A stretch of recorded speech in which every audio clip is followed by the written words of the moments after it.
Bom dia, amigos, bom dia, amigas, caríssimos e caríssimas. Eu sou Daniel Nonato. Obrigado a você pela presença em nosso encontro, em nosso espaço matutino.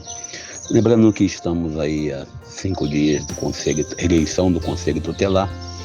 E você já escolheu seu candidato? Já escolheu seu candidato? Você se ligue aí, procure saber quem vai defender as crianças, adolescentes e também a juventude. Já que ontem alguém me falou, e a juventude? Mas a juventude é mais, não, a juventude até 18 anos. Tá bom, a juventude, pronto, não vou ficar magoando, nem brigando com adolescente.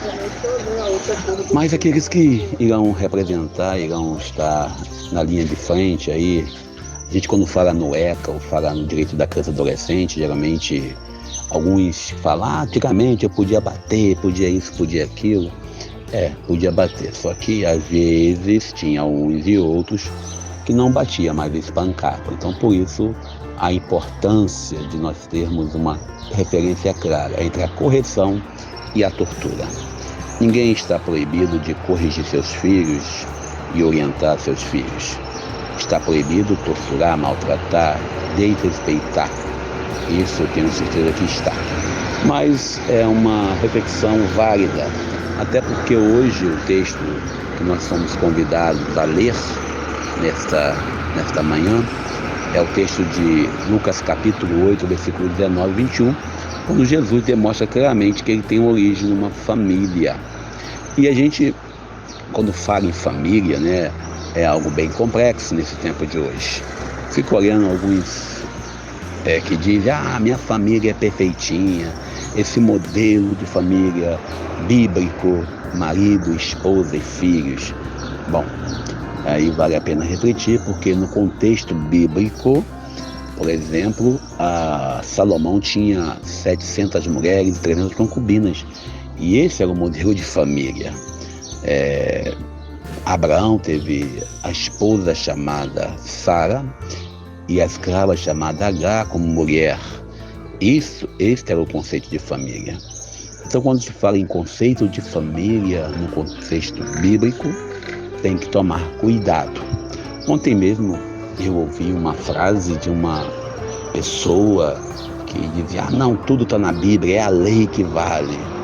Bom, se a lei bíblica que está valendo, conservadorismo desse jeito, então não podemos mais fazer um leitão à pururuca, também não podemos mais cortar cabelo, não podemos fazer a barba e por aí afora vai. É interessante como nós queremos, às vezes, pegar o versículo bíblico e adaptar às circunstâncias do momento. É uma preocupação. O fundamentalismo religioso, ele mata tanto quanto o álcool, tanto quanto outras drogas. Desculpem eu falar assim e não fiquem ofendidos comigo, nem queira achar que eu estou querendo, como diz o outro, tem que fazer média. Não estou fazendo média. Estou dizendo que a gente não pode trocar uma droga pela outra. A gente, quando abraça uma fé religiosa, a gente, quando busca uma vivência religiosa, não é para aplicação na vida de terceiros, mas para aplicação em nossa vida de forma particular. E isso é uma consciência que devemos ter. É muito fácil eu chegar e dizer, olha, tem que ser isso e aquilo mais. Será que eu estou sendo isso e aquilo mais no meu cotidiano, na minha prática? Por isso, a gente, quando começa a conversar sobre alguns valores de fé, a gente tem que ver primeiro que os valores de fé, eles devem ser vividos por aqueles que praticam aquela fé. Jamais posso querer que o outro que não tem prática de fé, não tem vivência de fé que eu tenho, possa cumprir aquilo que é minha obrigação. Nesse campo, nessa discussão, estamos aí debatendo sobre o aborto e particularmente sou totalmente contra o aborto em todos os níveis, circunstâncias, etc. e tal. Estou com a CNBB, estou com a Igreja Católica, estou com a fé que fui recebido dos meus catequistas, dos meus pastores, dos meus líderes de fé, mas isso não me impede de querer discutir o assunto. Acredito que discutir o assunto é algo válido. Contudo, a minha posição já se deixou bem claro. Sou contra. Não tenho nenhum tipo de acordo que me garanta essa possibilidade de aprovar. Mas, por eu não ser dono de outros, eu vou dizer bem claro, por que não discutir? Tem assuntos tabus que nós não podemos fugir dele, não podemos querer discutir, ou melhor, varrer para baixo do tapete e ignorar. É válida a discussão, contudo, essa é a minha posição. E isso é democracia. E isso é o Estado laico. Agora, olhando para o Evangelho de hoje, existem pessoas, existem seres humanos que acham que ser cristão estar próximo de Jesus e fazer disso uma vantagem. E aí alguém botando nesse evangelho, bendito, né? A mãe de Jesus. Tua mãe e teus irmãos estão aí fora e querem te ver. Às vezes nós queremos usar o nosso cargo eclesiástico, né? Eu sou autoridade, eu trabalho no setor. E aí de vez em quando chega alguém, mas eu sou pastor, porque eu sou padre, porque eu sou isso. Recentemente eu passei por uma situação, um tempo atrás aí, recentemente, uns 4 meses atrás, em que um cidadão chega cheio de autoridade porque eu sou padre católico. E com a prepotência que envergonhou a fé da igreja. Eu acredito que o bispo dele, o padre que ele não tem nada a ver com aquilo que de fato deve ser.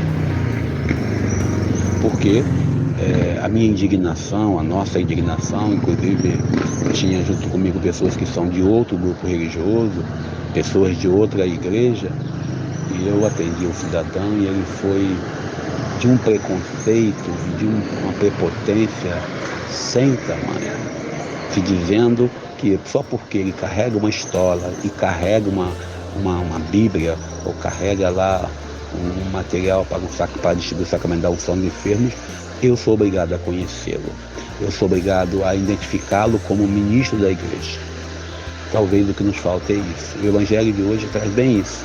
Quando alguém fala que tua mãe e teus irmãos estão aí fora e querem te ver. E aí, Jesus fala, quem é minha mãe, quem é meu irmão? E eu falo, quem é o padre, quem é o pastor? É aquele que faz a vontade de Deus, é aquele que cumpre a palavra de Deus. É aquele que, de fato, abre-se para a conversão cotidiana. Também dizia isso ontem numa conversa em um grupo do WhatsApp. Se nós não nos policiarmos e não buscarmos a conversão no dia a dia, nós seremos apenas uns frequentadores de igreja. Aproximar-se de Jesus é aproximar-se de sua divindade, mas também é reconhecer nossas limitações, as nossas humanidades. Jesus, quando deixa bem claro que a relação parental, a relação familiar, o cargo eclesiástico, a posição social não é mais importante do que viver a palavra, é algo que deveríamos tomar. O que adianta a gente às vezes falar, eu escuto, sabe o que você está falando? Bom, eu não sei. E às vezes, mesmo sabendo, a gente demora em acreditar que aquela pessoa tem uma relação de poder tão grande. Nós, cristãos, que vivemos na igreja, nós devemos reconhecer primeiro que essa vivência, aquilo que o Papa Francisco deixa bem claro, ela tem que ser de uma igreja em saída, de uma igreja missionária, de uma igreja que quer ter um encontro. Uma das perguntas que eu me faço dentro desse texto, o que Jesus queria fazer? O que essas pessoas que eram os irmãos de Jesus, que nós sabemos claramente no estudo histórico, que não são irmãos de fato, mas primos que vêm, quer dizer, primeiros, os primos, queriam falar com Jesus. E aí fala, sabe quem sou eu? Você sabe quem sou eu, para mim é muito interessante.